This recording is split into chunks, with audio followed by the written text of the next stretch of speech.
Bem te vi, o Senhor guardião voou primeiro e avisou a passarinhada a seus companheiros que o perigo, essa tal invasão já mete medo.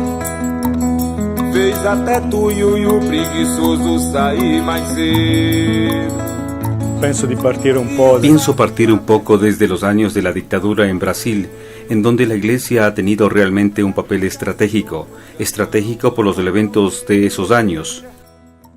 Una Iglesia que ha descubierto su rol profético, en donde nacen las verdaderas figuras, digamos, carismáticas de la Iglesia brasileña.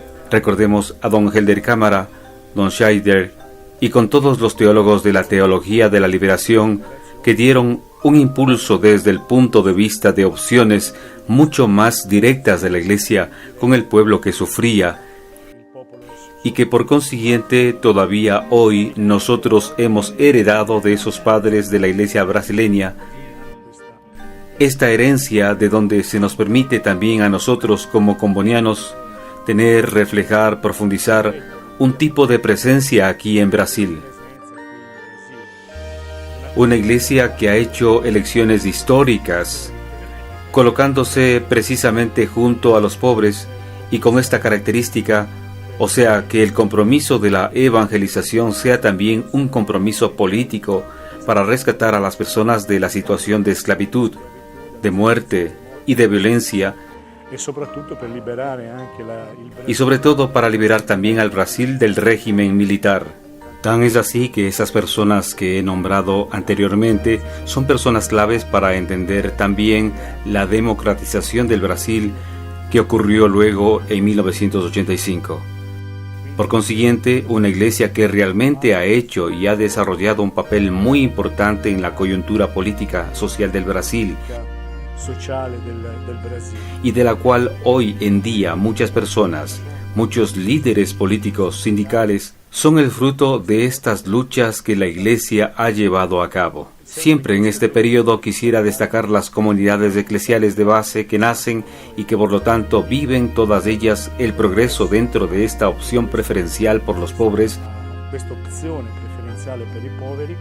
En la relectura también de Medellín, de Puebla, y sobre esto las comunidades eclesiales desafían las realidades locales para ayudar a las personas a liberarse de esta situación de esclavitud en la que vivían, para volver a encontrar este gran descubrimiento de Jesucristo, liberador y redentor.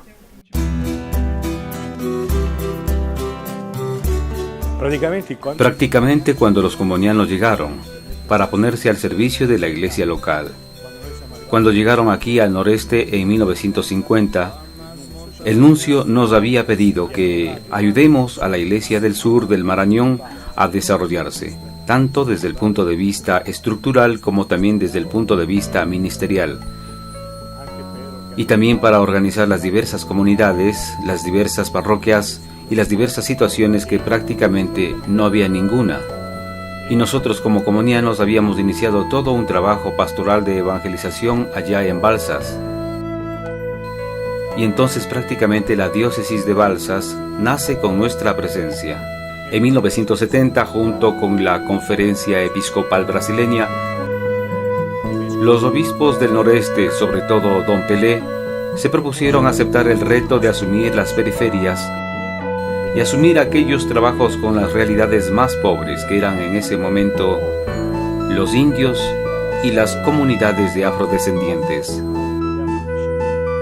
Entonces la provincia se abrió y empezamos a trabajar en las grandes periferias. Así pues se abrió San Luis, se abrió Salvador, se abrió João Pessoa y Fortaleza, verdaderamente con esta finalidad, o sea, de ir a donde existían realmente estas masas de poblaciones que se encontraban completamente a la desbandada, que estaban totalmente, digamos, abandonadas a su suerte.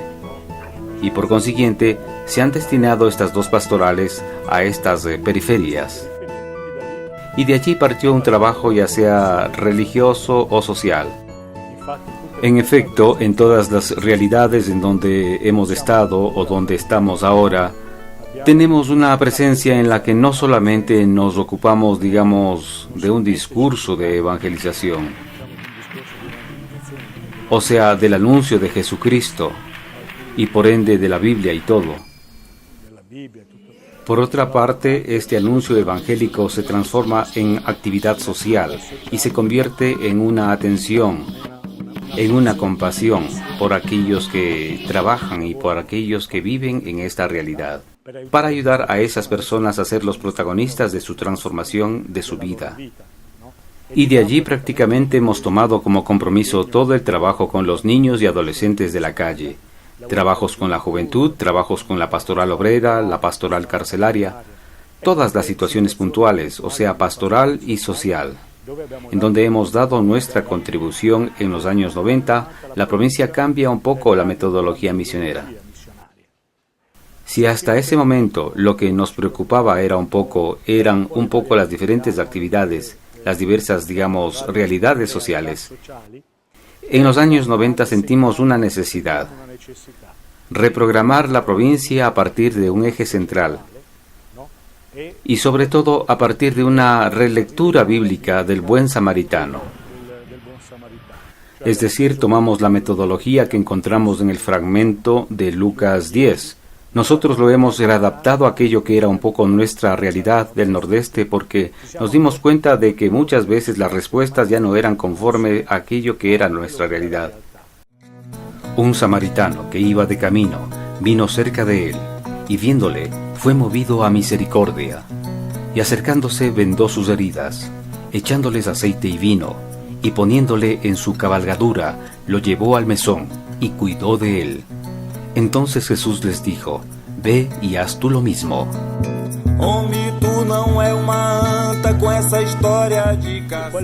¿Y cuál ha sido el punto central de todo esto? Que cada comunidad de la provincia trabaja con la causa paradigmática, y esta causa paradigmática se convierte un poco en una luz para toda la provincia. En Salvador trabajan con la realidad afro-brasileña. Así la comunidad de Salvador tiene un poco la responsabilidad de ayudar a la provincia a hacer toda una reflexión teológica, pastoral y cristológica de aquello que quiere decir hoy trabajar con el asunto afro. Y por lo tanto, la comunidad de Salvador, junto a especialistas, a personas cualificadas, a responsables de comunidades y así por el estilo, tiene esta tarea de hacer una reflexión y ayudar a la provincia a posicionarse en el fondo del discurso afro, y por lo tanto, también asumir determinadas actitudes para el asunto afro. Por consiguiente, la comunidad de Salvador, digamos, se convierte un poco en el centro de gravedad del asunto afro.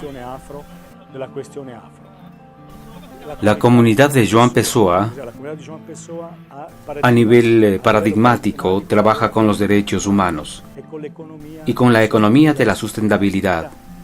He aquí por qué hay el Centro de Defensa de los Derechos Humanos. Así ellos hacen toda una reflexión sobre el asunto de los derechos humanos, que quiere decir trabajar en el noreste con los derechos humanos, y cuáles son también las políticas públicas de actuar en el nordeste brasileño. Y por eso, el Centro de Defensa tiene este compromiso de ayudar a la provincia a dictar determinados lineamientos sobre los cuales poder trabajar por el asunto de los derechos humanos.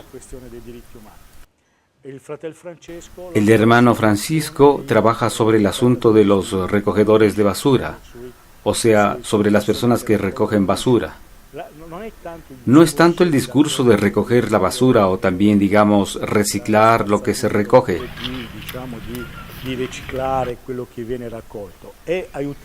Es ayudar a una comunidad local, sobre todo a una comunidad muy pobre como la de Marco Smorra, a hacer comprometer a las personas que viviendo una realidad distinta, como cooperativa o asociación o algo por el estilo, se puede encontrar y se puede lograr obtener mayores resultados. En efecto, hoy en día los cooperantes son un ejemplo para toda esa realidad, para los mismos municipios. Los vecinos están tomando esas iniciativas como una iniciativa piloto para transportarla luego e implementarla también en las diversas comunidades en donde están trabajando.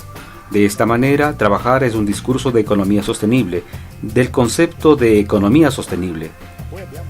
Luego tenemos el CAFI, que es el Centro de Acogida de Apoyo a las Familias, porque uno de los datos muy significativos aquí en Brasil es la realidad familiar. Es decir, la familia ha perdido muchísimo en Brasil, sea desde el punto de vista social como también desde el punto de vista antropológico, y por consiguiente, hoy la familia brasileña realmente vive, digamos, un poco una degradación. Entonces, tener centros así, en donde se puede estudiar políticas familiares, donde se pueden, digamos, elaborar políticas públicas con atención a la familia, para que la familia pueda, digamos, recuperar su historia, su dimensión y también su función social. Así pues, todos estos trabajos se transmiten luego al centro de la provincia. En Fortaleza tenemos todos los discursos de la pastoral carcelaria, el discurso de la salud mental del padre Rino y del padre Marco, en donde realizan todo este trabajo de recuperación y también el trabajo de, digamos, atención a aquellos que están en situaciones de las personas desde un punto de vista de bienestar. Timón se califica como un compromiso de la juventud por la paz, que es otro punto muy débil de la sociedad brasileña. Es decir, tenemos hoy muchísimos jóvenes que se inclinan hacia la violencia, se dedican a la delincuencia. Hay mucha violencia, hay muchos muertos en la fase de los 14 a los 25 años. Hay un verdadero exterminio aquí en Brasil de estos jóvenes. Entonces, como provincia, hemos querido tomar, digamos, esta vertiente de la juventud y hacerla una prioridad. Hacer una prioridad en donde prácticamente trabajamos sobre 3 vertientes. La primera vertiente es la de las escuelas. Elaboramos programas escolares en las escuelas, en donde los profesores nos llaman, y allí tratamos de ayudar a los chicos a trabajar según una dinámica y bajo situaciones, digamos, límites.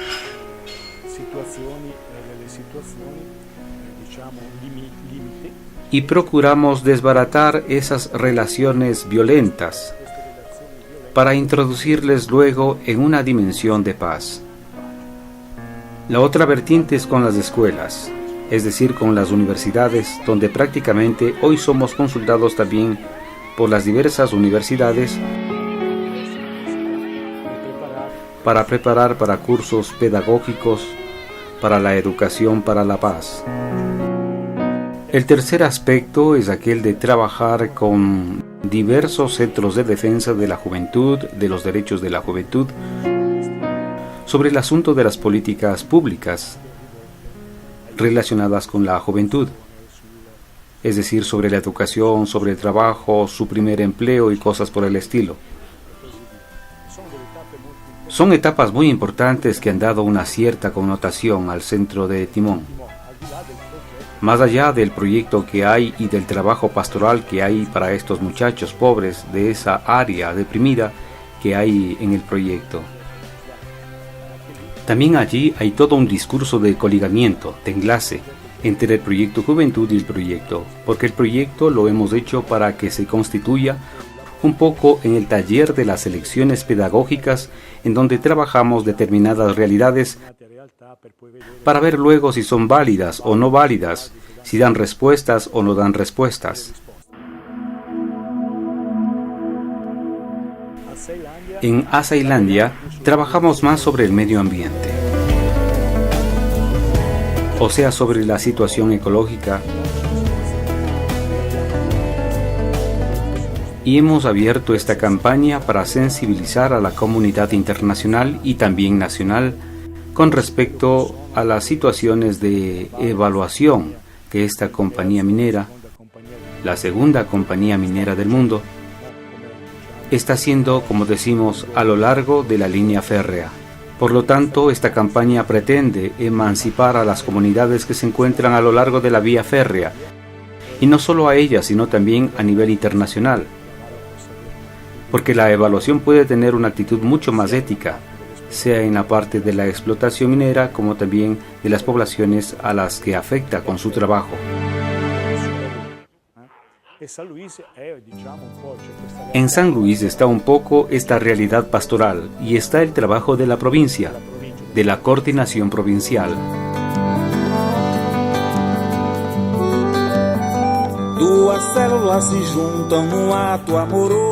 La iglesia brasileña, digamos que empezó hace pocos años a tener esta sensibilidad sobre las iglesias más allá de las fronteras. Esto es al otro lado de las fronteras. Entonces tiene proyectos por aquí y por allá dispersos. Tiene presencias un poco en todo el mundo. Pero estas presencias están muy ligadas a los institutos religiosos que a la iglesia como tal. Desde hace 10 años a esta parte hay un esfuerzo considerable de la Conferencia Episcopal por aumentar esta presencia en las otras iglesias. O sea, tener una cierta presencia, poner al servicio también de las iglesias de los otros países para un discurso de evangelización. Debo decir que son esfuerzos encomiables de los que ciertamente de aquí a 10 años, a 20 años, podemos tener frutos muy interesantes. O sea que adquieren una reciprocidad con este puente entre Brasil y las realidades eclesiales. En lo que se refiere a los combonianos, nuestra actividad sea de evangelización, como también de animación, en toda nuestra actividad tratamos siempre de abrir la realidad en la que nosotros trabajamos, o sea, la realidad local a un discurso más amplio. Y por lo tanto, está el esfuerzo de todos los cohermanos de mostrar a este específico comboniano, que es parte del ámbito local, pero que con certeza, digamos, se vuelve universal. De modo que no es únicamente una atención al local, pero el local tiene sentido solamente si lo vemos en una función universal. Así todo el trabajo eclesial, todo el trabajo de comunidad que se realiza se lo hace también en virtud de una presencia en el extranjero.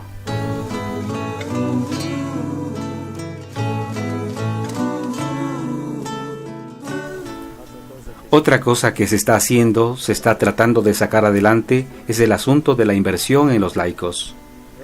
Es algo muy importante en lo que nosotros creemos y hemos empezado hace 4 años a invertir mayormente en la formación de los laicos para que el proyecto de aquí a 5 años, todas las diversas actividades que estamos haciendo, sean asumidas directamente por los laicos. Por consiguiente, los laicos, como protagonistas de lo que se está haciendo y de lo que seguramente podrá hacerse para el futuro, tenemos realmente una presencia muy linda, muy significativa, por la que vale la pena apostar. Bem te vi, o Senhor guardião voou primeiro e avisou a passarinhada a seus companheiros que o perigo, essa tal invasão já mete medo. Fez até tu e o preguiçoso sair mais cedo. E o sabia verdadeiro cantar faceiro. Daqui já se ouve o cantão.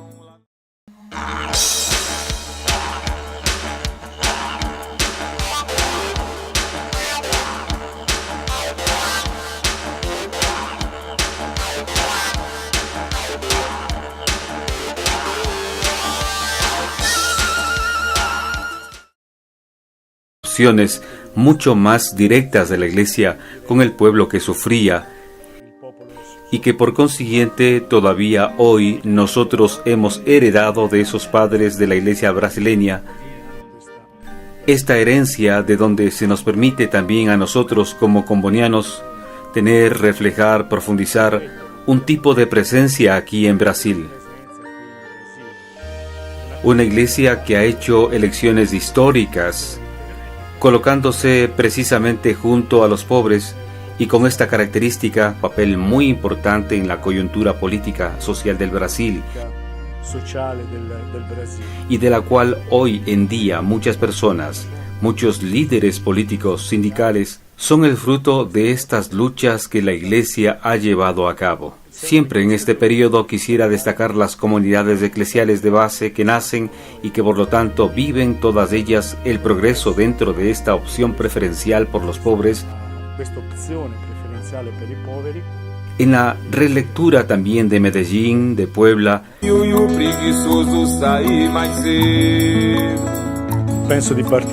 pienso partir un poco desde los años de la dictadura en Brasil, en donde la Iglesia ha tenido realmente un papel estratégico por los eventos de esos años. Una Iglesia que ha descubierto su rol profético, en donde nacen las verdaderas figuras, digamos, carismáticas de la Iglesia brasileña. Recordemos a don Helder Câmara, don Scheider, y con todos los teólogos de la teología de la liberación que dieron un impulso desde el punto de vista de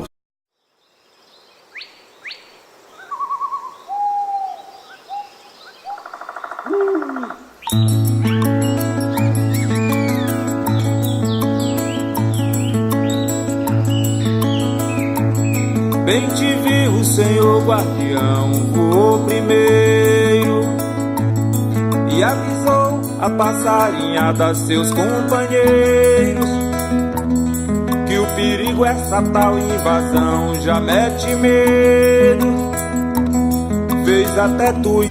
O sea, que el compromiso de la evangelización sea también un compromiso político para rescatar a las personas de la situación de esclavitud, de muerte y de violencia, y sobre todo para liberar también al Brasil del régimen militar. Tan es así que esas personas que he nombrado anteriormente son personas claves para entender también la democratización del Brasil que ocurrió luego en 1985. Por consiguiente, una iglesia que realmente ha hecho y ha desarrollado un